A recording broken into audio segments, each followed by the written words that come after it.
শুভ দুপুর সকলকে। তো দেখো, গতকাল ছিল পয়লা বৈশাখ। কোনো কারণবশত আমি এই ভিডিওটা গতকালকে আপলোড করতে পারিনি, তো ভাবলাম এটা আজকে তোমাদের সাথে শেয়ার করি। বাংলা বছরের প্রথম দিন অর্থাৎ পয়লা বৈশাখ। বৈশাখ মাসের এই প্রথম দিনটা আমাদের বাঙালিদের কাছে একটা ইমোশন, একটা আবেগ, সর্বোপরি একটা আনন্দের দিন বটে। তো দেখো, আমি উঠে পড়েছি সকাল সকাল, অনেক সকালেই উঠেছি আজকে, যেহেতু বছরের প্রথম দিনটা। তো দেখো, সকালের সমস্ত কাজ সেরে টিফিন করে নিয়ে রান্নাটা সেরে নিয়ে, মানে সকালেই রান্নাটা সেরে নিয়ে চলে এসেছি আমি স্নান টান করে পুজো দিতে। তো দেখো, পয়লা বৈশাখে কিন্তু আমাদের প্রত্যেকেরই নতুন জামা কাপড় মোটামুটি হয়েছে সবারই। আর আমার গোপু সোনার জামা তো আমি সবার প্রথমে কিনেই নিয়েছি। প্রত্যেকটা অকেশন পারপাস যখনই জামা কাপড় কেনার পালা আসে, আমি সবার প্রথমে কিন্তু গোপাল সোনার জামা কিনে মানে উদ্বোধন করে নিই। আগে ওরটা কিনে নিই, তারপরে বাকিদের সবারটা কিনি, মেয়েদেরটা কিনি, আমাদেরটা কিনি। তো দেখো, আমি ওর জন্য জামা কিনে রেখেছিলাম অনেক আগেই, তোমাদের সাথে আমি আগের ভিডিওতে দেখিয়েছিলাম কোনো একটা ভিডিওতে। আর এই যে জল চৌকির ওপর যেটা পেতেছি কার্পেটের লাল রঙের, এটা কিন্তু আমি পয়লা বৈশাখ স্পেশালি কিনে নিয়ে এসেছি।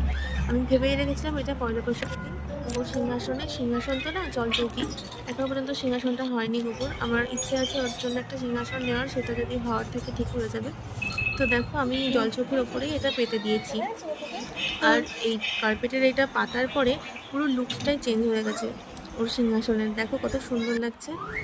আর এটা এত মানিয়েছে এখানে, খুবই সুন্দর লাগছিল। তোমরা ভিডিওতে কতটা বুঝতে পারছো আমি জানি না, আমাদের সামনাসামনি দেখতে বেশ সুন্দর লাগছে ওই জিনিসটা।